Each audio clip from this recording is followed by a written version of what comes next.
the meeting is being recorded. The recording does not constitute the official record of this meeting. Corky, we got, Andrew, we got people checked in, signed in. Yeah, I'm checking.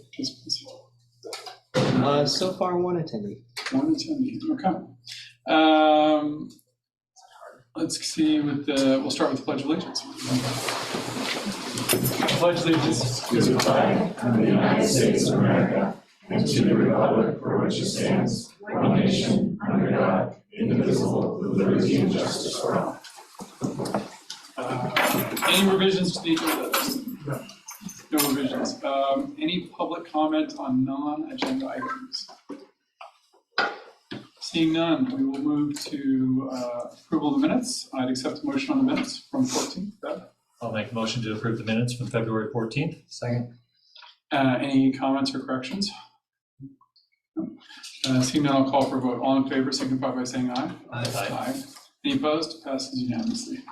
Recognitions and commendations. Yeah, I have one, an alumni update, and I'm glad there's one audience member here. So this was passed on to me by a teacher. So Maddie Rager from our class of 2020 is a current student at Boston University.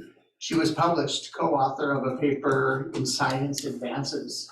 The paper was titled CKFL Instigates a Cold Microenvironment to Promote MYC-Mediated Tumor Aggressiveness. I read it, and I have to tell you, I am so proud of the work that this student did, but I'm glad Kate's here to really say a quick synopsis. Yeah, Maybe Kate could give a 5-sentence synopsis of what that paper was really about. so they're trying to find ways to control uncontrollable cancer in a study animal in zebrafish, and so Maddie's been working on this for the past couple of years, and it just was published, and she's working on applying to medical school. So she'll graduate this spring. Thank you, Kate, for that explanation. And that reminds me, I talked to Dustin and to Marlo about, the idea that we could have an alumni, display or something, and randomly pick some alumni who've had some big successes. And I think it'd be inspirational for the high school kids to see what kids do after they leave, because that would be a hard one to track down, find out on our own. So I would encourage you guys to consider that. All right, superintendent report. So I put it out in front of you there, I'll be brief. The enrollments there were down 4 from the official count. So we're at 390 right now. We were at 394, that's what our budget count was back in February. And then just some quick updates from around the state. Brittany and we've been working really hard. Brittany's especially been working hard to implement a summer literacy program. Out of the last session, I forget the bill, but you could get funded for a literacy program that you offer during the summer for a particular age of students. And we're really close to bringing this to the board for your approval, but there's been a big obstacle with how that's really going to be funded. I don't know if anybody's been tracking that. So the legislature passed it over a year ago. We're supposed to be ready to roll in March. All details, everything clear operational wise for schools. We're still waiting on that. Once that gets cleared with the Office of Public Instruction, you'll have something here. But there's been some challenges from the last session to get some of these things into place and operational for schools. It's been in the press a lot lately. There's some conflicts between the office and the budget interim committee and the education interim committee. So we're trying to get some of these things in, and we're hopeful that that's not going to also impact our pre-K situation moving forward. And then, we've been talking a lot about it because the accreditation process has changed for the state. And the team has a work session tomorrow. We should be wrapped up by the end of the month with all of that. So we'll be all afternoon tomorrow here working with the accreditation team to get that done. I'm taking the question. Questions for Dustin? Great, we'll move on to middle school, high school principals report. Thank you. We have been really busy, so I'm hoping I didn't forget anything. Today was our last preparation day for the ACT, so next week the grade 11s will take that, and as a reminder, that's the only test in high school our students have to take to kind of show we're meeting academic standards across the the entire high school. So it's a big moment for us next Tuesday. Our Bridger Care lessons are now complete with the middle and high. Tomorrow, Dr. Isley is leading the 9th grade science fair, and parents are welcome to attend starting at 3:15, is that correct? Yes. And grade 11 and 12 students are judging, so it's a really nice collaboration and a leadership opportunity. This year, we've talked about it previously, we had our first team go to the Academic World Quest. Dr. Brooke, who is here, got to lead that with Ms. Chase, and they took a team on March 4th and 5th. And I just wanted to highlight it because it is a new thing, a new program for us. It's a multi-day international affairs event that provides students with an opportunity to engage with global experts, including ambassadors, policy experts, and international thought leaders and so forth. So they really get some great exposure to things beyond Montana, and then it ends with a Jeopardy-style competition on international affairs, and our kids do really well. So we'll keep that tradition up, it's wonderful. And a tradition we've had for a while is our mock trial team, and they just competed last week in Helena with Mr. Dodd, Mr. Coppola, and Ms. Griffith, and the older team finished 4th, and it was a good showing from everything I heard, so thank you. And then also we inducted 16 new members into NHS on March 6th, so keeping that tradition alive.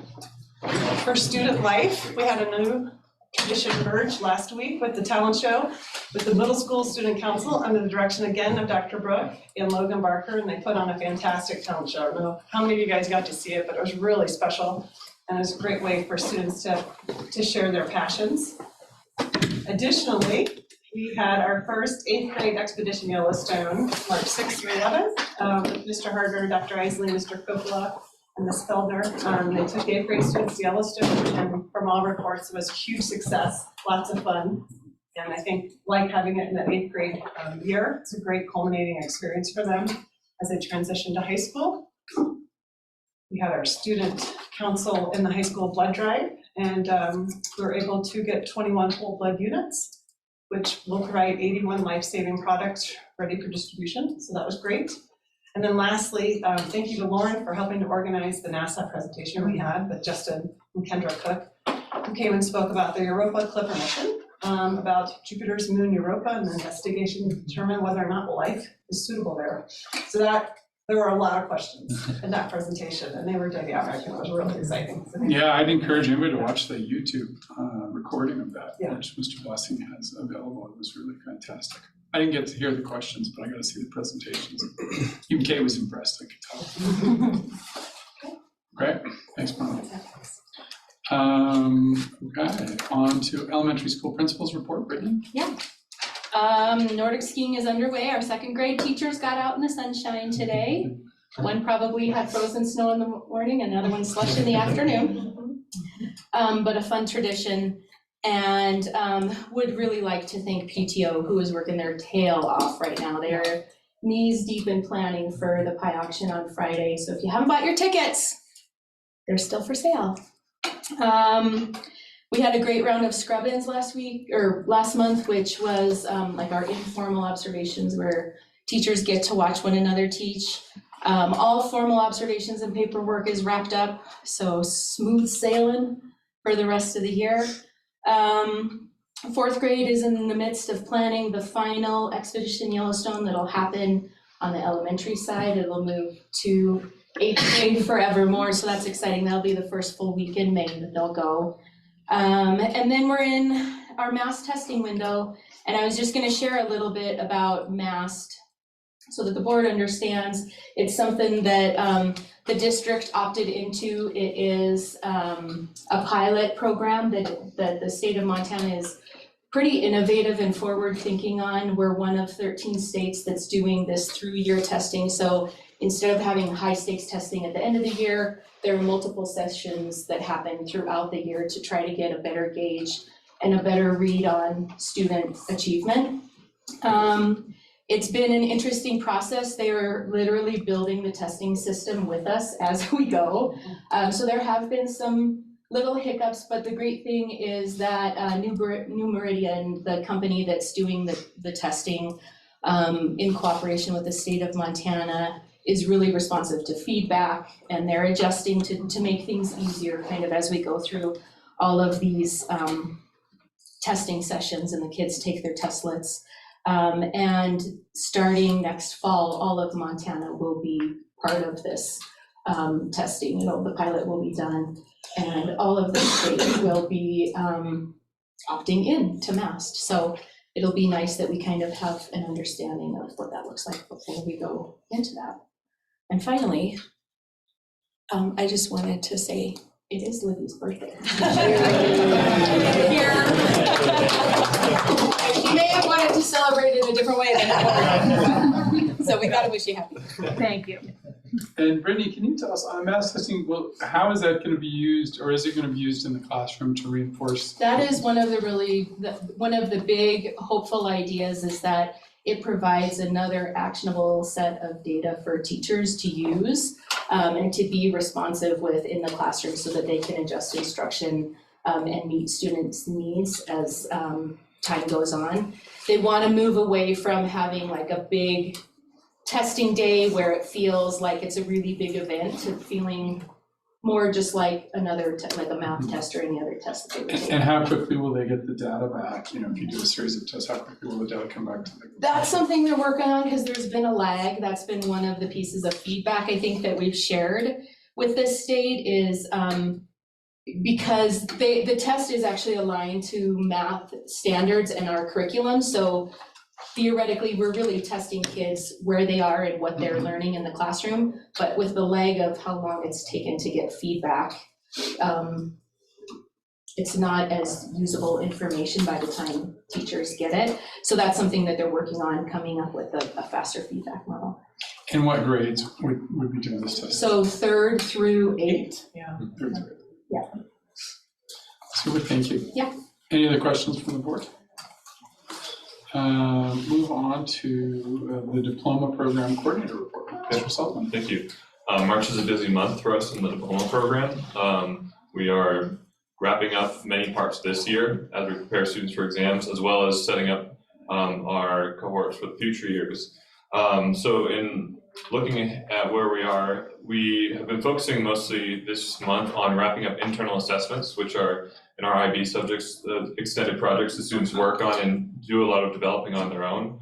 And so we're really coming to a conclusion on a lot of those. Those have included historical investigations, business projects. Last week, the students sat with Senorita Walker and they performed Spanish oral assessments where they had conversations in Spanish with her. And those were recorded as part of their IB class. This week, they are now speaking English with Miss Hamlin, and they're doing presentations, and going over some literature they've selected. We've also seen the wrap up of physics investigations, math explorations, and coming up in 2 weeks on April 4th, right before the musical at 6 p.m., there is the IB art exhibition, which you're all invited to. If you're going to go be at the musical, feel free to check that out. Ms. Riley's been working with those students to prepare that. So it's really an exciting time seeing all these assessments come to a conclusion, but as is also a busy time. I've been meeting with teachers throughout the month to upload samples of those assessments to IB examiners, and so those will be sent along as part of the students' overall scores in those subjects. In addition to that, I'll be meeting with seniors next week on Wednesday to review the exam information for their upcoming spring exams. The schedule was sent out as a reminder for them today as part of that communication. And then looking at our other cohorts, the juniors are really working on their research skills. Our diploma candidates who are reviewing their extended essay are working in the library, working on background reading, research, really getting into that practice of academic reading and writing. And Susan in the library has been really helpful in contributing to that process.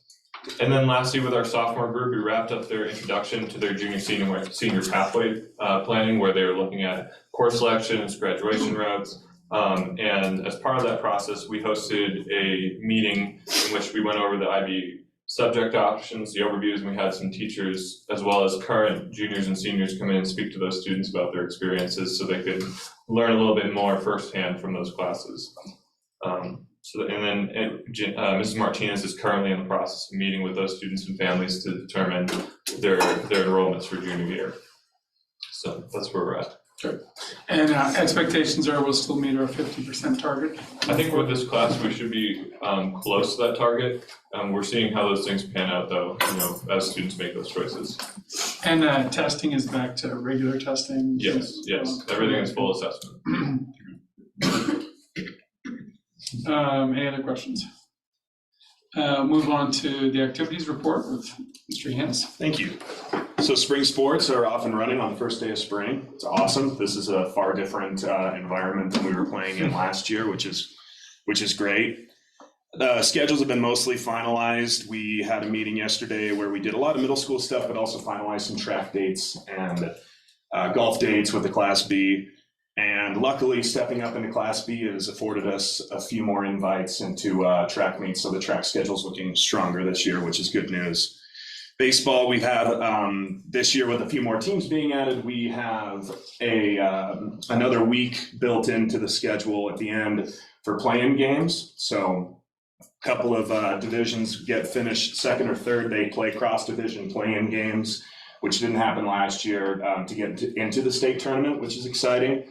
And talking to Scott Wilson, who runs baseball at MHSA, saying that there are 9 more teams as of now that we'll be offering it the year after. So we will be having that divisional tournament conversation next year as well. So that's exciting. The all conference for basketball I wanted to report. So making all conference is always impressive, but I think it's important to point out with fewer teams in our district this year, we have fewer picks for all conference selections. So these 3 athletes earned second team all conference honors. And that is Astrid McGuire, Abe Graybo, and Isaac Bedway. So very nice work, good showing from us for our first year in B. And that is all I have for right now. Great, thank you. Courtney, can we roll right into the committee report? Great. So we're in the last quarter of the fiscal year, so watching the budget closely, starting to shift funds around in order to get to a place where we can close the budget. We're gonna end up about $700,000 or $800,000 short. We're gonna utilize House Bill 408 to balance that at the end of the year. Been working with Dustin and the budget committee, specifically Matt Dodd and Kara Edgar, to focus on fiscal year 25 and beyond, and how we can start trying to close that gap. It looks like now we're in the range of $600,000 to $650,000 short, based on some program and staffing changes, proposed changes. And we're just continue to work on that before, hopefully by May, when we know where the levy falls, be on some solid ground, and then be able to push forward to August for provide the board with a decent proposed budget. And Corky, what do you think would be a reasonable target if you assume, that the $408 are going to continue to come in at the $500,000 a year pace? Like, what would you recommend as a target for us to be? If we target 10%, if we target 10% of our general fund, it's right around $400,000 a year. So ideally, get another 250 out of the budget. Right. So we've also, because this isn't unique to us right now, so we've also been able to, because other schools in the state are experiencing this, so there has been a lot of education for districts around the state from colleagues from MTSBA, from other places, and we have discovered a few places where we can leverage some more of our permissive levies, not to the extent of $200,000 or $300,000 or $400,000, but certainly in small increments where we can start to also bring that deficit down and rely less on those, and be within that 10%. And we're really, really close right now. Matt, do you have anything to add?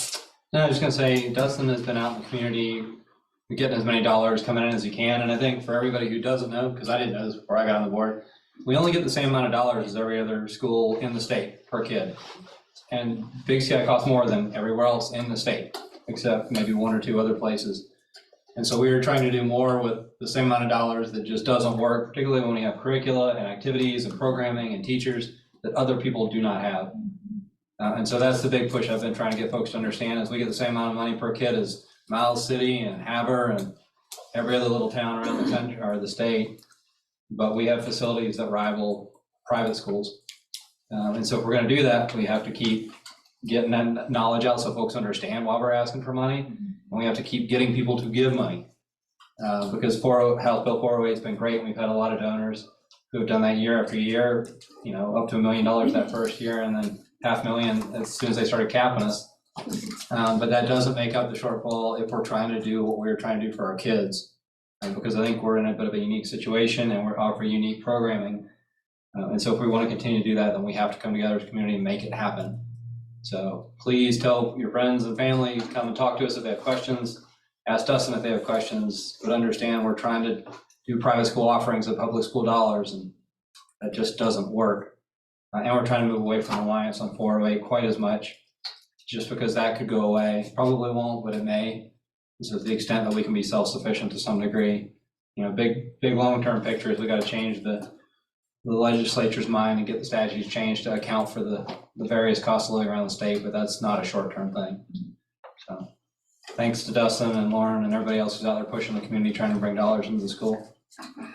So along those Good comments. lines, Thank you. yeah, thanks, Matt. There has been a task force put together at the state level to start working and possibly make a run at the next legislative session. Again, it probably isn't going to be massive, but even if we can go from the general 2% increase a year up to 6 or 7, so that's going to be something to keep an eye on too. Well, my advice for the legislature would be, the best thing to do would be to find another community that's really pushing for it and just, support them. Don't lead with Big Sky, because that's never the great, thanks, Corky. Moving on to discussion action. Accept a motion on the first item. I'll make a motion to, let's see if I'm right. Accept the Ballot ballot language for the general fund levy amount. Second. So the amount did change slightly. It's down to 65,000. So a number of things happened at the last legislative session. One of the big things was you couldn't kind of back your way into that tuition that we kind of know we're going to get from Ennis. We used to put that in, and that would bring us up. You can't do that any longer because of the changes in the non-resident enrollments. At the end of the day, is what's important here is we're going to be asking for less, but we're still going to be able to get up to where we originally thought we were going to be. So that's good for us. So we're going to be going for 65,000, and then also as part of the last session, and the county caught this. Cork and I both missed it. We need to list what that tax impact's going to be on $100,000, $300,000, and $600,000 homes. So at $100,000 home, our passage of the levy is 82 cents a year per 100,000. 300,000, it's $2, less than $2.50 a year, and 600,000 is $4.92 per year. So once you approve this ballot language, and we're going to be ready to roll. We have this. I'm working with Seth and Kara. They're both on the kind of levy, get the word out committee. We'll host 2 to 3 listening sessions. It's falling at the same time. I know we're going to talk about the calendar later, but the ballots come when we're on spring break. I'm making this sent them on the 19th. So the ballots will come on spring break. So I'll get something out in media prior to the break, and then post break, people can come in, because we know from the past, we know, people don't generally pick their ballots up that day. It's when we get back from break, everybody gets all their mail. And then we're hitting the end of the season too. So people, it's a wonky time, but that's kind of the plan for rolling this out once you approve the levy. Or the ballot, I'm sorry. And again, please tell your friends and family, it's important. We need the dollars to keep the school going. It's not much compared to what our houses are worth. It's, $8 on $1 million home. So if you can afford $1 million home, you can afford $10 a year. Okay, any other questions or comments? Seeing none, I see we have a trustee online. You can hear us? Yep. Seeing none, I'll call for a vote. All in favor signify by saying aye. Aye. Any opposed? Passes unanimously. Accept the motion on item number 2. Make a motion to approve calendar number 1 for the 2024-2025 school year. Second. So I put the whole process basically in your packet. The calendar committee presented 3 different iterations of the academic calendar for next year. Calendar number 1 was most similar to this year's calendar, which had some, I wouldn't say significant, but had some changes to it from years past. Calendar number 2 was kind of a hybrid of old and kind of the new, and calendar number 3 was kind of back to what we have had in the past, and I can speak, and then we put it out for a vote. The one that came back with the most votes was calendar number 1, which is most similar to this year's calendar. And I can talk a little bit. So I came here in 2000, school year 15-16, and we had a calendar very similar to this one. We heard a lot of feedback at that particular time from staff, especially around Thanksgiving. Thanksgiving is traditionally, schools are in session Monday and Tuesday, and then the rest of that week's off. And then in Christmas, you kind of always try to work around depending on where the holiday falls. So sometimes it's a full 2 weeks, sometimes it's not, depending on, the 25th and when the first falls. So long story short, we had some feedback from faculty, but lots of kids were missing that Monday and Tuesday. Why don't we just take it off? We found, it didn't take but about 2 years, and the Thursday, Friday became the Monday, Tuesday. That attendance almost mirrored that Monday and Tuesday because people just started traveling on Thursday and Friday, tack 2 days onto the whole week holiday. So I think that, with the staff vote, it is what I'm recommending through that motion. Because at the end of the day, I think we're pretty lenient with excused absences for students. And it still provides parents, plenty of time to travel and take their kids out. So if that's a, kind of the way that. The faculty, And this is what faculty Faculty staff and support staff, this. yeah, 53 responses. And it's been out in the public for a few weeks, right? Any of you had much? I didn't put it out to the public. We generally don't put the calendar out. I'm happy to table it and do that if you'd like me to. That was the word I heard last year, is that people were a little fussed that they weren't given the opportunity, even if we chose to vote a different way. I just table it and then. Put that same survey out. Yeah. Okay. And I guess note that that's what staff and faculty support. Okay. Item number 3. Make a motion to approve the graduation waivers as presented. Second. So I redacted their names in the packet for obvious reasons. These are students who are going to benefit from some deviations from our graduation requirements in order to graduate on time. We completely have this ability to do this at this level. We see no more than 3 of these a year. If you would like to discuss this further as a board, we can have executive session to discuss these issues. I think this happens pretty regularly. Every year we have a few. Yeah. 2 kids who make intersections, yeah. As long as when the teachers are supportive of that, I assume, if it's coming all the way to us. Well, the board's really I have the ability to sign off on those. I've always brought them here. I don't know how in-depth the teachers get into that, but the kids still meet the state requirement. They just don't meet our requirement. That was my follow-up question. Yeah. Yeah, they have to meet the state requirement, Matt, to get the diploma. Gotcha, okay. Any other questions? All in favor, signify by saying aye. Aye. Any opposed? Passes unanimously. I'll make a motion to approve the lease as presented for the driver's education. Second. Very generic lease is in your packet. The lease for the current driver's ed car is expiring. So we use this car for driver's ed and the lunch program for food delivery. We're getting a little bit bigger one this year, specifically for driver's ed. We always lease from them. They treat us well. They take care of the break and everything. Who's teaching driver's ed? Brad Packer has taught it. That new Vanessa, him and Vanessa tag team it when Vanessa's employed. Any questions? All in favor, signify by saying aye. Aye. Any opposed? Passes unanimously. Okay, make a motion to open the discussion of 8th grade participation in LPHS baseball. Second. So we did have the request for an 8th grader to play with the varsity baseball. Sorry. Nice job, Brittany. It's good news. Thank you, Brad. With the varsity baseball team, pitch count was the reason. Currently, there are 17 roster players. So in our athletic handbook, we have it lined out that there's a request made. Generally, our rule of thumb is if you have less than 150% of what a starting roster would be. So there's 9 baseball players in this particular case. That would mean 14 players, obviously, not 13 and a half. but the board has the final say in this request, and so I try to treat it, you know, if coaches come and ask, treat it similar to like a graduation waiver, you know.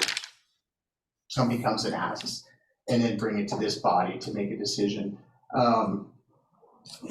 So this, I mean, so really, this has gone through so many variations over my time on the board. But first of all, it used to be the high school association made the decisions. Correct. Then they put it onto the board. And then we have a policy that says 150%, but, you know, come to the board if you have an issue. Right? And, which is where we are. Which is where we are. Baseball coaches want an eighth grader to play. Yeah. And for sure, we didn't imagine, you know, positional situations. Like I think we were thinking soccer and, you know, basketball, where you were kind of there was you could put people in different positions, but I understand this is a pitching situation where we have to worry about our rotations. That's what I understand. I mean, I'm not gonna be able to speak very competently about it, because that's a new one for me. Accurate. I can add something to that. So, first of all, the fielded players is 9. Right now, MHSA defines a baseball squad as 14 players. That's if you want to field a JV and varsity team. So in that purview, we are within that 150% of roster number. And I think I speak for the coaches when I say I would love to field a junior varsity and a varsity team. And then, yes, the pitch count, this is definitely something that makes a big difference, especially with the double headers that we'll be playing. We have a couple double headers. We play in Belgrade, 2 that we play in Livingston, where the JV and varsity team will be playing back-to-back days. And with that, what is the pitch count, John? 30? Yeah. Yeah. I mean, it varies through the year, but that's right. Right. So when we're talking about being able to even complete a JV game and be able to compete in a varsity game, then having that extra player actually makes quite a bit of difference. Super. I think I don't think we've ever denied a sport wanting to have an eighth grader participate, as long as everybody was on board, so I don't see why we would in this one. I think maybe what we need to do is a future board needs to consider whether it makes sense having a policy. We made up the policy about 150%, so maybe that's not appropriate. Maybe we should have a different approach, so there's less trauma around all this. Questions from the board, comments? What's the process of this? What's the process of getting the eighth grader pulled up? How does that officially work through this? Well, this is the process. Yeah. So if we say yes, it plays up. I appreciate that, but why are we having this discussion now as opposed to at the start of the season? And that's my frustration with all this. I can address that. So it's in the athletic handbook, it's point blank void. The request didn't come to me to come to this board prior to now. Okay. So we could have had a special board meeting, but it just came to me now. So that's where, right, in the future, we can either say, we can go black and white if we want to. Because there's no eighth graders or whatever eighth graders just sign up and they play. Because my concern is what if the board didn't approve it and now we're shattering this kid's hope and dreams of playing baseball 3 weeks into the season? So then I would put that back, then John should answer that. Yeah, that would be a difficult conversation, but in the end, it is the board's decision. But we should have been on it sooner, is what you're saying, That's my point, right? yes. So Absolutely. So then those requests should come to the coaches sooner, so I can give the example of basketball. Basketball coach came to me well before practice started. Okay. I didn't get a request until, there was no way I could do it in February with the timing of the request. And when did the request happen? We discussed it basically when we talked about our projected roster numbers, which was in February. Okay, thank you. So it sounds like I don't see any reason not to pull them up, but in the future, it might be worthwhile to, as Lauren said, have a little sit down and figure out if there's a smoother, cleaner way to do this.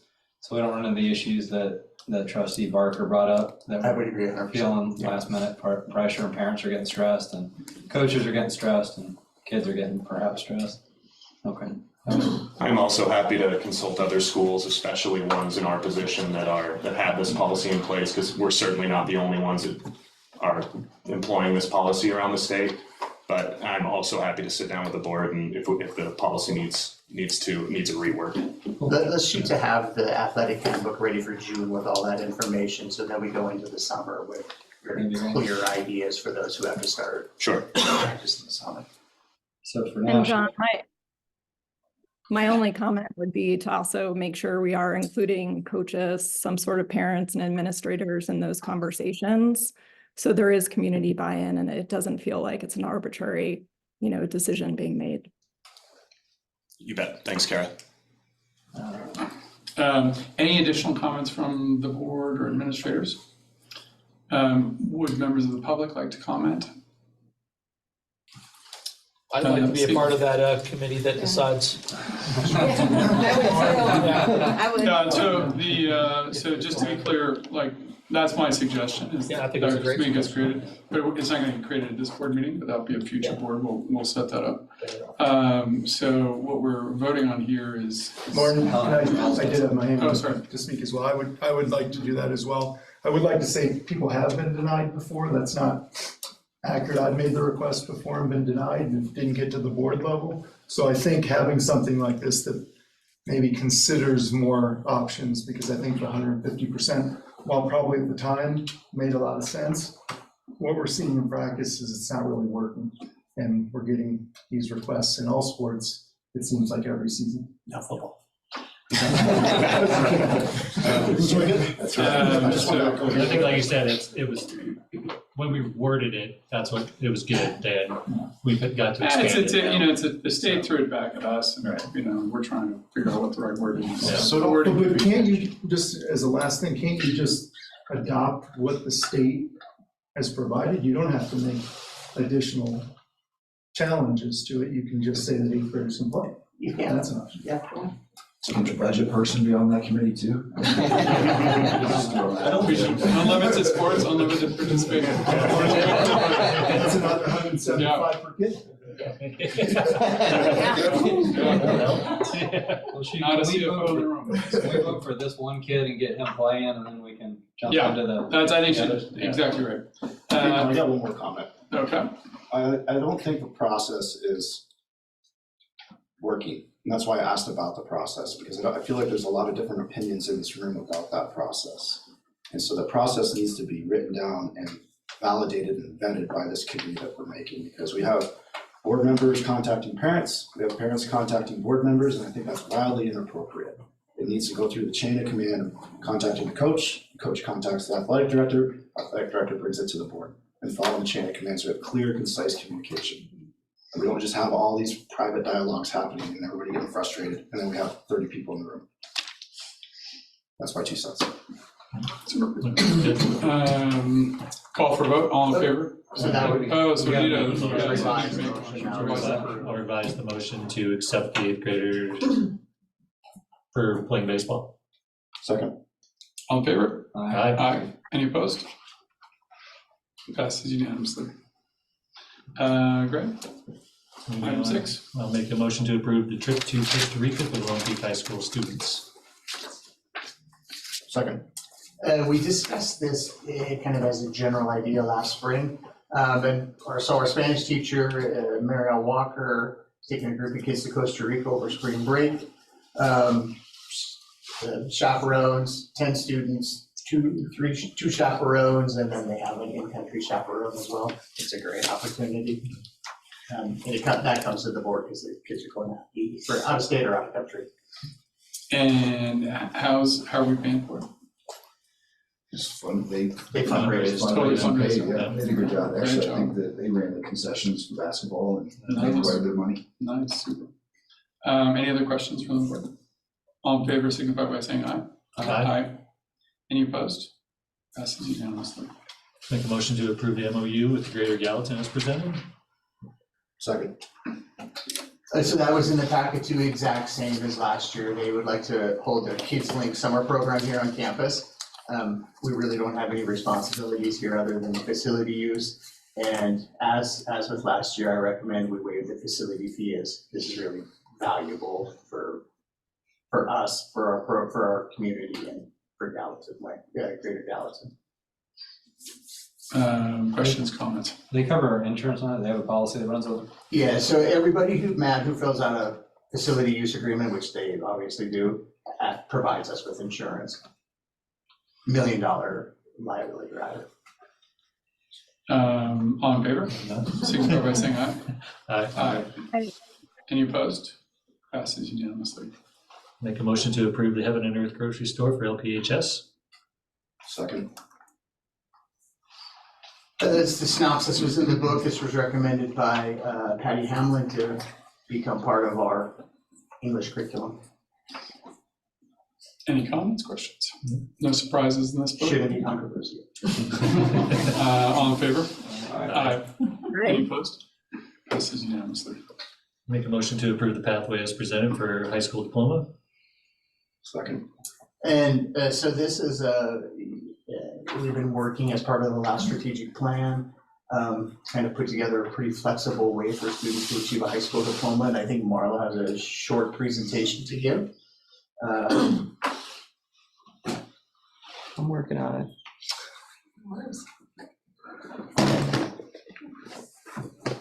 I think Janet's flyer, was it also, that was in the packet? Yeah, the flyer was in the packet. Which is much fancier than this presentation, so I apologize. So Janet and Dustin and I have been meeting since the beginning of the year, trying to look at these flexible pathways and consider, could we launch an online high school for our students here in Big Sky? And we can move on. And really kind of looking at our numbers. Is this a way to potentially increase our numbers? Which would help with our school. And then provide options for current students and allow greater flexibility for students that are skiers or involved in other high-level sports or other projects who travel a lot and it makes it difficult to be on campus. And also having a chance to enhance our programming for extracurricular sports and so forth by just having more students enrolled in our school. So we looked at our graduation requirements, compared them to current Montana state standards. Knowing that it's online, it requires a lot more executive functioning, a lot more student responsibility. So the diploma looks a little different than the ones we currently have, but it still meets our graduation requirements and they can always go above and beyond the 21 credits. Montana State has 20 credits as its mandated number. And then we put in, instead of CAS putting in service over 4 years. Everything else pretty much aligns with what we have currently in offering at our school in person as well. And then we can also, we'll counsel the students around these, Montana University systems, rigorous core and those things. Right. So if a student, if you choose to be, or, a student comes to us and wants to be a member of the Bighorn Academy, it won't just be, okay, here's your classes, this is all you have to do. We'll work with them just like we work with other students. Like, what are your post-secondary goals? What does that really look like as this unfolds in front of you? And you can take it as rigorous of a path as you choose for that. We currently already work with Montana Digital Academy, which has a plethora of, regular standard classes, AP classes, and so forth, CTE classes. We adopted Global Online Academy this year, and the students that have taken courses in that have found it to be very rigorous and enjoyed it. We have Edgenuity courses, and those are all ones that the cost of the school basically incurs that we currently offer. And then we have, our list of pre-approved online university courses as well. And we have a lot of experience with, working with kids through their online courses, whether it's in the IB or in these platforms. Can I ask a question? Yes, sir. Go. What's the A and B look like for an online student?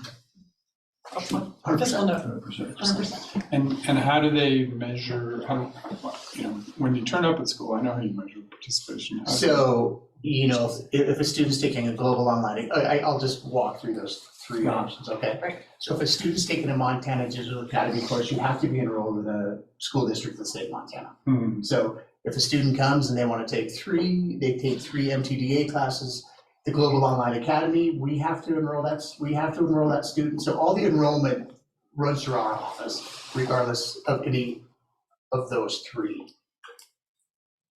So then we just count the student. We don't have to count them in class. MTDA counts those students. Mhm. We count those students, and then Global Online Academy students, we're supporting them, so we count them at the same time. Mhm.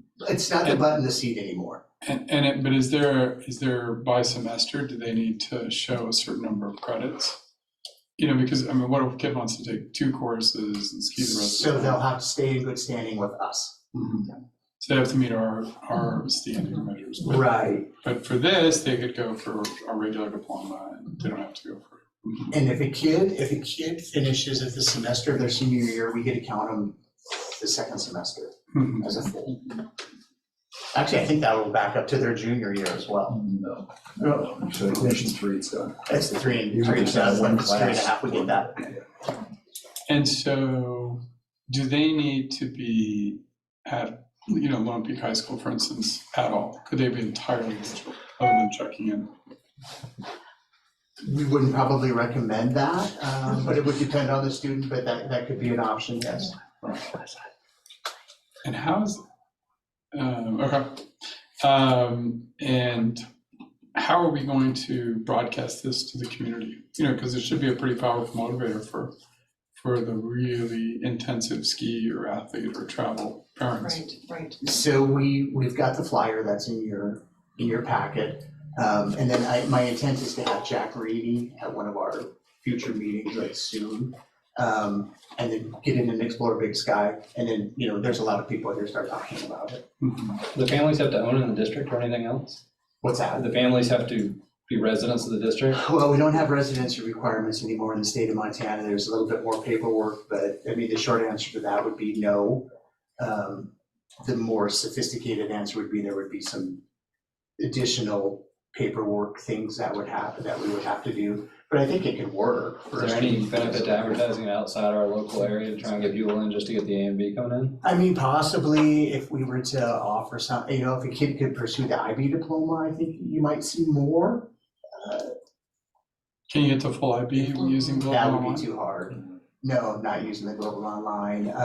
There might be more enthusiasm for that. I think maybe this would be something that we kind of want to start from a grassroots and see where it grows from there. Well, there are several other districts that do it in the state. Online academies, Yeah. lots of. Bozeman just launched. Yeah, 19, charter school language passed the legislative session and the state approved 19 charter schools, 14 of which are high school level last week. And, they clearly seem to be just trying to generally overlay their whatever online offerings they have as a charter school now. I would say the vast majority of them, but there's certainly going to be more, experimentation and confusion around online in Montana as a result of, all these changes, right? And to Matt's point, they'll be definitely recruiting ghost kids to raise their A and B, which you can see why it's attractive. To get more. Yeah. Looking out for you, Courtney. Yeah, exactly. He's in charge of verifying they're a real student. Or not. But at least, as a minimum, start with the ski programs in the community, make sure that all the parents in the ski programs are updated with, even more flexibility than what was previously offered by state law. Questions or comments? Did I let you finish? I think you guys got it all. You're fine. We're good. Thanks. Okay. That's super exciting, and I think, it's clearly the direction even Montana is being drugged into this direction. So I think you'll hear more about it at a lot of different schools. So it'd be good to keep the board updated on what, if other schools get it right. I know Frenchtown is offering a program where if you take a whole bunch of courses, you can get sophomore standing, but we already have that with IB. That was about the most creative, example of it. Sorry, I was going to add that as well. There's about 200 students right now in Montana that are doing this and getting dual credit to come in as sophomore standing. So when you start to think about, college costing $25,000+ a year, the online options are getting really interesting for high school students. Super. Any other comments or questions? Call for a vote. All in favor? Aye. Any opposed? Passes unanimously. Last item. Make a motion to approve the renewal of tenured teachers as presented. Second. So the list was in your packet. Corky and Livy worked this week to get their contracts to go out tomorrow. They're due back to and this is by state law, 20-4-205. Any teacher who receives the notice of reelection from this particular board for the ensuing fiscal year, you have to provide I'm going to read it almost verbatim. You have to provide the trustees with written acceptance of that condition of reelection within 20 days after the receipt of the notice of reelection, which will be tomorrow. So that puts us at April 8th, which is in our spring break. So I just want, and we'll tell this to people individually too, because if you don't turn it back in within that 20 days, that constitutes evidence of the teacher's not acceptance of the position. So it's April 8th, again, it's over our spring breaks. We'll talk to people about that too, but it's, again, it's kind of a wonky thing, but just want to make that clear. Questions, comments? All in favor, signify by saying aye. Aye. Any opposed? Good. Accept a motion on the consent agenda. Make a motion to approve the consent agenda. Sorry. All in favor? Aye. Aye. Any opposed? Great. Next board meeting is Monday, April 15th. That's the day we're back from spring break, it has to be on that Monday. Monday, April 15th, the day we're back from spring break. I guess there'll be a virtual option. And congratulations to our unnamed 8th grader. And thank you all for showing your support, parents and family, and teachers. Meeting adjourned. Thank you.